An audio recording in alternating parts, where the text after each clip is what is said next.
സ്വാഗതം.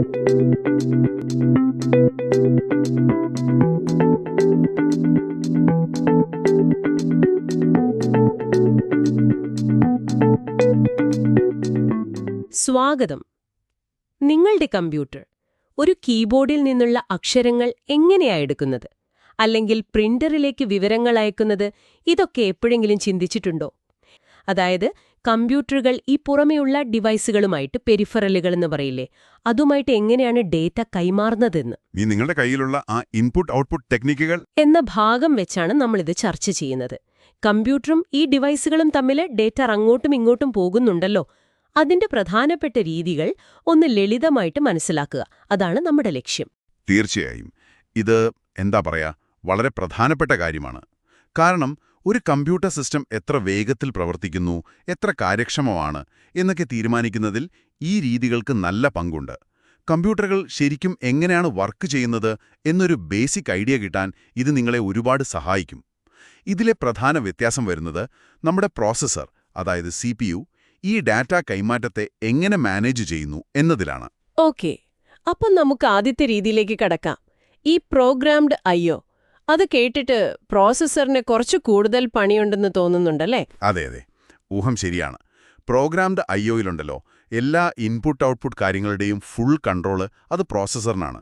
ഒരു ഡിവൈസുമായിട്ട് data കൈമാറണമെങ്കിൽ processor ഇങ്ങനെ തുടർച്ചയായി ചോദിച്ചുകൊണ്ടിരിക്കും, ഏയ് റെഡിയായോ എന്ന്.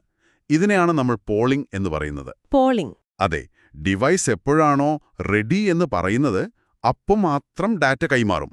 ഓഹോ, അതായത് ഇപ്പോ ഒരു ടീച്ചർ ക്ലാസ്സിലെ കുട്ടികളോട് ഹോംവർക്ക് കഴിഞ്ഞോ എന്നിങ്ങനെ നിർത്താതെ ചോദിക്കുന്ന പോലെയുണ്ടല്ലേ.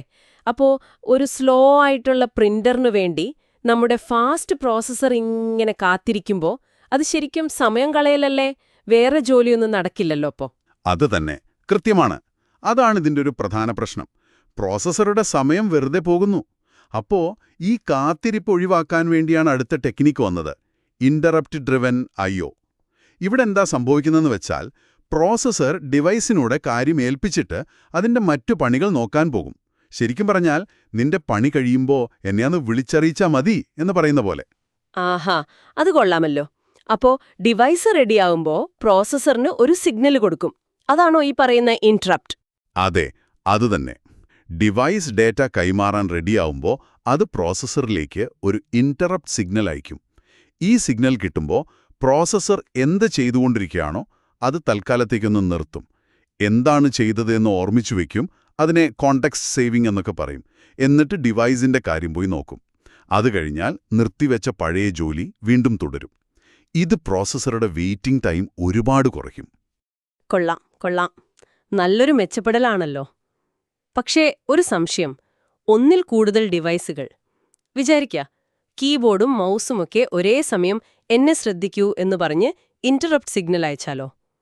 അപ്പോൾ പ്രോസസ്സർ ആരെ ആദ്യം ശ്രദ്ധിക്കും? അതെങ്ങനെ തീരുമാനിക്കും? നല്ല ചോദ്യം. അതിന് പല സിസ്റ്റംസ് ഉണ്ട്. ചിലപ്പോൾ ഓരോ ഡിവൈസിനും പ്രത്യേകം ഇന്ററപ്റ്റ് ലൈനുകളുണ്ടാവും. പ്രോസസ്സറിന് നേരിട്ട് മനസ്സിലാക്കാം ആരാണ് വിളിക്കുന്നതെന്ന്. അല്ലെങ്കിൽ ഡിവൈസുകളെ ഒരു ചെയിൻ പോലെ കണക്ട് ചെയ്തിട്ടുണ്ടാവും. ഡെയ്സി ചെയിൻ എന്നൊക്കെ പറയും. അപ്പോൾ സിഗ്നൽ ആദ്യം ആർക്കാണോ കിട്ടുന്നത് അവർക്ക് മുൻഗണന കിട്ടും. അതുമല്ലെങ്കിൽ ഒരു ട്രാഫിക് പോലീസ് പോലെ പ്രവർത്തിക്കുന്ന പ്രത്യേക ഹാർഡ്വെയർ ഉണ്ടാവാം. ബസ് ആർബിട്രേഷൻ എന്നൊക്കെ പറയും. സിസ്റ്റം ബസ് ആരുപയോഗിക്കണം എന്ന് അത് തീരുമാനിക്കും. ഏത് ഡിവൈസാണ് ഇന്ററപ്റ്റ് ചെയ്തത്, ഏതിനാണ് കൂടുതൽ പ്രാധാന്യം കൊടുക്കേണ്ടത് എന്നൊക്കെ തിരിച്ചറിയാൻ ഇതൊക്കെ സഹായിക്കും. ഓക്കെ. അപ്പം ഇന്ററപ്റ്റ് രീതി കൊള്ളാം. പ്രോസസ്സറുടെ കാത്തിരിപ്പ് കുറഞ്ഞു എന്നത് വലിയ കാര്യമാണ്. പക്ഷേ ഇപ്പോഴും ഡേറ്റ കൈമാറുന്ന ജോലി, അതായത് ഡേറ്റ ഇങ്ങോട്ടെടുക്കുക അങ്ങോട്ട് കൊടുക്കുക എന്നുള്ള പണി പ്രോസസ്സർ തന്നെയല്ലേ ചെയ്യുന്നത്? ഇപ്പോൾ വലിയൊരു ഫയല്, ഒരു സിനിമ ഫയലൊക്കെ ഹാർഡ് ഡിസ്കിൽ നിന്നും മെമ്മറിയിലേക്ക് കോപ്പി ചെയ്യുമ്പോൾ ഈ ഡേറ്റ മുഴുവൻ പ്രോസസ്സർ തന്നെ എടുത്തു കൊണ്ടുപോയി വെക്കണ്ടേ? അത് വലിയൊരു ലോഡല്ലേ പ്രോസസ്സറിന്? അതെ, ശരിയാണ്. വലിയ അളവിൽ ഡേറ്റ കൈമാറ്റം വരുമ്പോൾ ഈ ഇന്ററപ്റ്റ് രീതിക്കും അതിൻ്റേതായ പരിമിതികളുണ്ട്. കാരണം ഓരോ ചെറിയ ഡേറ്റ ബ്ലോക്കിനും പ്രോസസ്സർ ഇടപെടണം, കോണ്ടെക്സ്റ്റ് സ്വിച്ചിങ് ഒക്കെ നടക്കണം. അത് സമയമെടുക്കും. ഈ ഒരു പ്രശ്നം പരിഹരിക്കാൻ വേണ്ടി വന്നതാണ് അടുത്ത ടെക്നിക്, ഡയറക്റ്റ് മെമ്മറി ആക്സസ്. ചുരുക്കി പറഞ്ഞാൽ DMA. പേര് സൂചിപ്പിക്കുന്നത് പോലെ തന്നെ ഇത് മെമ്മറിയുമായിട്ടൊരു ഡയറക്റ്റ് കണക്ഷൻ ഉണ്ടാക്കുകയാണ് ചെയ്യുന്നത്. ഓഹോ, DMA എന്ന് പറഞ്ഞാൽ ഡേറ്റ കൈമാറ്റത്തിനു വേണ്ടി പ്രോസസ്സർ ഒരു അസിസ്റ്റന്റിനെ വെക്കുന്നത് പോലെയാണോ? അതായത് ഒരു DMA കൺട്രോളർ ഉണ്ടാവും, എന്നിട്ട് പ്രോസസ്സർ ഈ അസിസ്റ്റന്റിനോട് പറയും ഇന്ന സ്ഥലത്ത് നിന്ന് ഇന്ന സ്ഥലത്തേക്ക് ഇത്രയും ഡേറ്റ മാറ്റണം എന്നിട്ട് പ്രോസസ്സർ മാറി നിൽക്കുമോ? വളരെ കറക്റ്റാണ്. ഏതാണ്ട് അതുപോലെ തന്നെയാണ്. പ്രോസസ്സർ തുടക്കത്തിൽ വേണ്ട നിർദ്ദേശങ്ങൾ, അതായത് എവിടുന്ന് എവിടേക്ക്, എത്ര ഡേറ്റ എന്നൊക്കെ DMA കൺട്രോളർ എന്നൊരു സ്പെഷ്യൽ ഹാർഡ്വെയറിന് കൊടുക്കും. പിന്നെ ഈ DMA കൺട്രോളർ പ്രോസസ്സറുടെ സഹായമില്ലാതെ നേരിട്ട് മെമ്മറിയും ആ പെരിഫറൽ ഡിവൈസും തമ്മിൽ ഡേറ്റ കൈമാറും. ആ സമയത്ത് പ്രോസസ്സറിന് വേറെ എന്ത് പ്രധാനപ്പെട്ട ജോലിയുണ്ടോ അത് ചെയ്യാം. ഡേറ്റ കൈമാറ്റം മുഴുവൻ കഴിഞ്ഞ ശേഷം മാത്രം DMA കൺട്രോളർ പ്രോസസ്സറിനെ ഒരു ഇന്ററപ്റ്റ് സിഗ്നൽ വഴി അറിയിക്കും, യെസ്, ജോലി കഴിഞ്ഞുവെന്ന്. ഇത് ശരിക്കും ഗംഭീരമായിട്ടുണ്ടല്ലേ. പ്രോസസ്സറിന് ഫുൾ ടൈം ഫ്രീ ആയിട്ടിരിക്കാം, അല്ലേ? മറ്റു ജോലികളിൽ ശ്രദ്ധിക്കാം. പക്ഷെ ഇതിനെന്തെങ്കിലും കുഴപ്പങ്ങളുണ്ടോ? ഈ DMA കൺട്രോളർ ഡാറ്റ കൈമാറുമ്പോൾ നമ്മുടെ പ്രോസസ്സറിന് മെമ്മറി ഉപയോഗിക്കാൻ പറ്റാതെ വരുമോ? എന്തെങ്കിലും കോൺഫ്ലിക്റ്റ് വരാം, ചില പ്രശ്നങ്ങളുണ്ട്. ഒന്നാമത്തെ കാര്യം, ഈ DMA കൺട്രോളറും പ്രോസസ്സറും ഒരേ സമയം മെമ്മറി ഉപയോഗിക്കാൻ ശ്രമിച്ചാൽ സാധാരണഗതിയിൽ DMA കൺട്രോളറിനാണ് മുൻഗണന കൊടുക്കുക. അപ്പോൾ പ്രോസസ്സറിന് മെമ്മറി കിട്ടാൻ ചിലപ്പോൾ കുറച്ചൊന്ന് കാത്തിരിക്കേണ്ടി വരും. ഇതിനെ സൈക്കിൾ സ്റ്റീലിംഗ് എന്ന് തമാശയായിട്ട് പറയാറുണ്ട്. Cycle stealing? അതെ. DMA കൺട്രോളർ പ്രോസസ്സർ ഉപയോഗിക്കേണ്ടിയിരുന്ന ചില മെമ്മറി സൈക്കിളുകൾ മോഷ്ടിക്കുന്നു എന്ന് സങ്കല്പിക്കാം.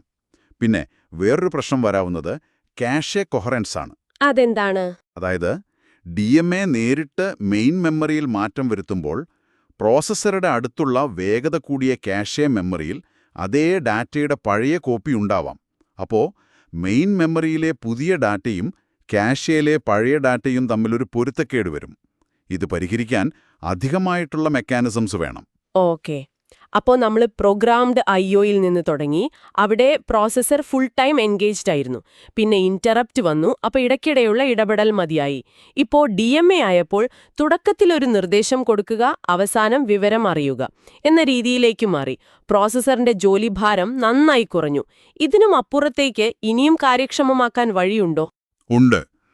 അതാണ് ശരിക്കും പറഞ്ഞാൽ ഇൻപുട്ട് ഔട്ട്പുട്ട് പ്രോസസ്സർ, അല്ലെങ്കിൽ IOP. ചിലപ്പോൾ ഇതിനെ IO ചാനൽ എന്നും വിളിക്കാറുണ്ട്. ഇത് DMAയുടെ ഒരു അഡ്വാൻസ്ഡ് രൂപമാണെന്ന് പറയാം. സ്വന്തമായി പ്രോഗ്രാമുകൾ എക്സിക്യൂട്ട് ചെയ്യാൻ കഴിവുള്ള ഒരു ചെറിയ കമ്പ്യൂട്ടർ പോലെയാണ് IOP. IO ജോലികൾക്കു വേണ്ടി മാത്രമുള്ള ഒരു സ്പെഷ്യലിസ്റ്റ് പ്രോസസ്സർ. പ്രധാന പ്രോസസ്സർ, അതായത് CPU, ചെയ്യേണ്ട IO ടാസ്കുകളുടെ ഒരു ലിസ്റ്റ് ഈ IOPക്ക് കൊടുത്താൽ മതി.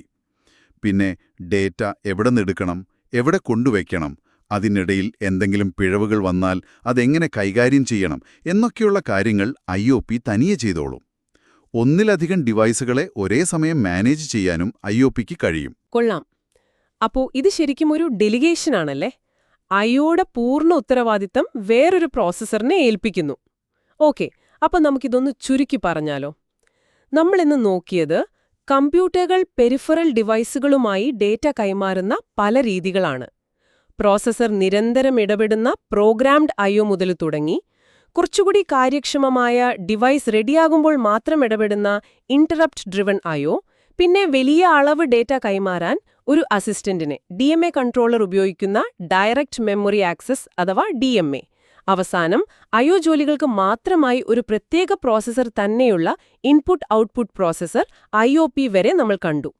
ഓരോന്നിനും അതിൻ്റെതായ വേഗത, കാര്യക്ഷമത, പിന്നെ പ്രോസസ്സറുടെ ഇടപെടൽ എത്രത്തോളം ഉണ്ട് എന്നതിലൊക്കെ വ്യത്യാസങ്ങളുണ്ട്.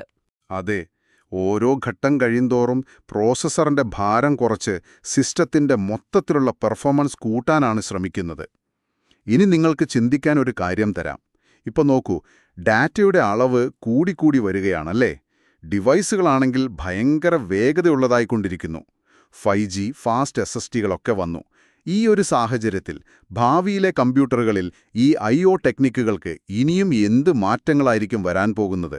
പ്രോസസ്സറിനെ ഒട്ടും തന്നെ ശല്യപ്പെടുത്താതെ വളരെ സ്മൂത്തായിട്ട് അതിവേഗത്തിൽ ഡാറ്റ കൈമാറാൻ പുതിയ എന്ത് വെല്ലുവിളികളായിരിക്കും കമ്പ്യൂട്ടർ ഡിസൈനർമാർ നേരിടേണ്ടി വരിക? അതേക്കുറിച്ചൊന്ന് ആലോചിച്ചു നോക്കൂ.